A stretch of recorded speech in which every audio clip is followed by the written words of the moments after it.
안녕하세요. 시사건건 홀수영입니다. 자, 이번에 다룰 이야기는 비겁한 하태하태 이야기입니다. 국민의힘의 하태하태가 정체를 드러냈습니다. 국민의힘에서는 이 준스톤과 함께 2030의 남심, 이걸 가장 잘 이해해주는 사람이다, 이렇게 알려져 있죠. 그런데 그게 전부 다 가식이었다라는 게 드러나 버렸네요. 자, 어떤 일이 있었는지 한번 짚어보도록 하겠습니다. 국민의힘 윤석열 후보가 게임 관련 정책을 내놨습니다. 그런데 이 내용이 너무나 충격적이었어요. 자, 게임은 아무래도 20대 남성들, 20, 30대 남성들이 여성에 비해서 더 많은 관심을 가지고 있는 분야죠. 지금 대한민국 게임을 보면 잘 만드는 실력을 가지고 있으나 돈이 되는 가챠 게임에 다들 몰빵하고 있잖아요. 그래서 정말 많은 게이머들이 불만이 많죠. 그래서 과도한 가챠 유도, 뽑기를 통한 과금 유도하는 걸 법으로 규제해야 한다라는 목소리가 높아지고 있습니다. 이런 상황에서 국민의힘 윤석열 후보가 게임 관련 정책을 내놓았는데 다분히 게임사, 개발사 입장을 대변하는 정책을 내놨어요. 2030 세대들은 실망할 수밖에 없었습니다. 야, 이래서 주식백과에 안 나온 거구나, 이러면서 혀를 차고 있었습니다. 확률형 아이템 이슈에 대해서는 유저와 기업 간 신뢰 회복을 강조했다.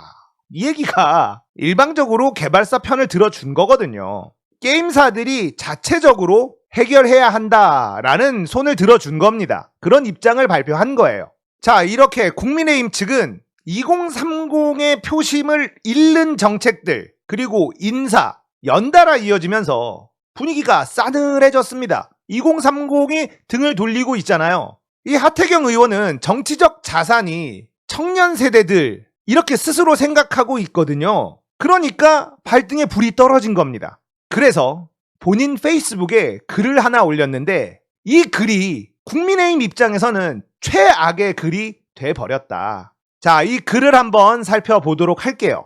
자, 하태경 의원이 쓴 글입니다. 게임 인터뷰 후보 패싱한 선대위 관계자를 문책해야 한다. 어제 윤 후보 이름으로 나간 게임 정책 인터뷰는 윤 후보에게 보고도 없었다는 사실을 확인했습니다. 제가 어제 저녁 그 인터뷰 문제점 지적하며 청년들 지지율 떨어뜨린다고 비판하는 글을 게재했습니다. 그 직후 그 인터뷰는 후보에게 보고조차 되지 않았다는 것을 확인했습니다. 후보 동의도 받지 않은 인터뷰 답변이 후보 이름으로 나가고 있는 것입니다. 지금 국민의힘 선대위는 당대표뿐만 아니라 후보조차 패싱하고 있는 것입니다. 게임은 2030 세대에게 지대한 영향력을 끼치는 이슈입니다. 이런 큰 문제를 당내 게임 전문 의원과 협의도 하지 않고 심지어 후보 본인도 모른 채 후보 이름으로 내는 현재 선대위 심각한 문제가 있습니다.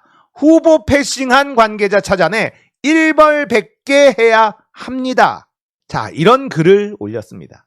자, 이 글의 내용을 보면 자기 자신을 제외한 아군 모두를 저격하는 글이에요. 그러니까 국민의힘 쪽을 향해 그냥 난사를 하고 있는 겁니다. 일단 선대위 관리도 못하는 후보자, 무능한 이미지를 만들어 버렸죠. 자기 마음대로 하는 선대위, 지금 후보를 위해 뛰고 있는 다수의 사람들을 향해서 공격을 했죠. 오로지 자기 자신만 쏙 빠져나온 모양새입니다. 지금 국민의힘이 선거운동이 제대로 되지 않는 이유가 바로 이런 사람들 때문입니다. 이런 일이 벌어지는 동안 본인은 무엇을 했는가? 아무 책임이 없는가? 함께 반성해야 할 인원임에도 불구하고 마치 제3자처럼 아군을 향해서 난사를 하고 있는 모습이죠. 하태경은 유승민계로 알려져 있잖아요.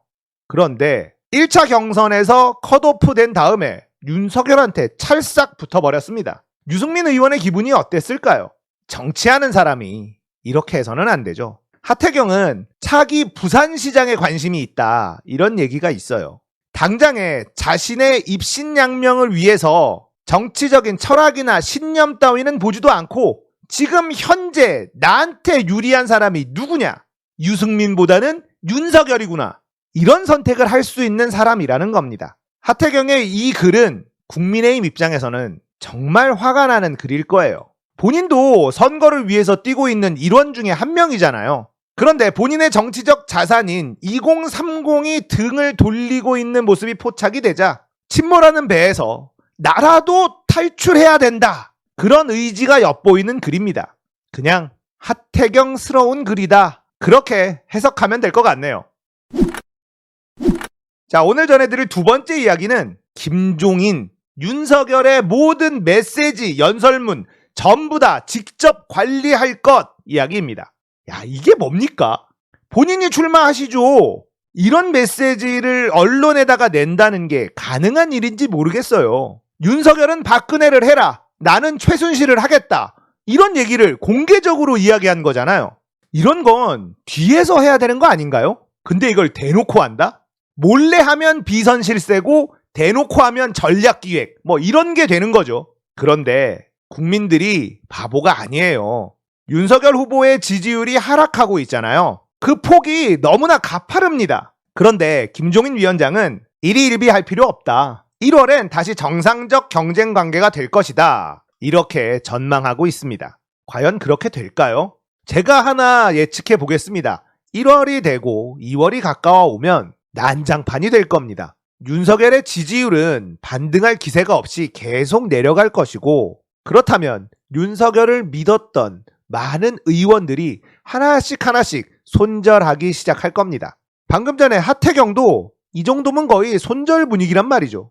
윤석열과 같이 가다간 내 정치적 자산까지도 다 날아가겠구나. 이런 생각을 하는 의원들이 늘어날 겁니다. 자, 그러면 어떻게 될까요? 당의 구심점이 사라지는 거죠. 그렇게 되면 각 국회의원들 자신의 이익을 위한 발언들이 나오기 시작할 겁니다. 불협화음이 여기저기서 터져 나올 수밖에 없다는 뜻이에요. 이걸 막을 수 있는 방법이 없습니다. 김종인 위원장도 이건 못 막아요. 결국 대선은 후보 중심으로 움직일 수밖에 없는 겁니다. 자, 노무현 대통령 때 한번 생각해 보세요. 대선이 가까워 오고 있는데 노무현 후보의 지지율은 오를 기미가 보이질 않았습니다. 그때 민주당에선 어떤 움직임이 있었냐? 후단협, 노무현으로는 안 된다. 후보를 바꿔야 된다. 엄청난 잡음이 나왔습니다. 하지만 경선을 통해서 민주적 절차를 통해서 뽑아놓은 후보를 바꾸는 건 쉬운 일이 아니죠. 그 당시 민주당 정말 개판이었잖아요. 그때보다 더 아사리판이 국민의힘에서 벌어질 수밖에 없습니다. 막을 방법이 보이질 않아요. 윤 후보의 지지율 하락이 단순한 스캔들 때문이라면 자신의 능력으로 그걸 돌파해낼 수 있겠습니다만, 지금 상황은 윤 후보 본인의 능력 때문인 게 굉장히 큽니다. 윤 후보 안에 여러 가지 문제도 있지만 결국은 본인의 실력. 오늘은 A4지를 들고서도 제대로 읽지도 못하는 장면이 연출이 됐거든요. 저런 사람에게 대통령이라는 자리를 맡겨도 되나? 이런 의구심이 들고 있는 것이기 때문에 이건 근본적인 문제라는 겁니다. 그래서 지지율 반등이 어렵습니다. 김종인 위원장이 내가 최순실을 할 테니 윤 후보는 박근혜를 해라 라는 걸 대외적으로 공표를 해버렸다. 참 국민의힘 선거 재밌게 하네요. 자, 오늘 이야기는 여기까지예요. 공감되셨다면 구독, 좋아요, 알림 설정 부탁드릴게요. 감사합니다. 끝!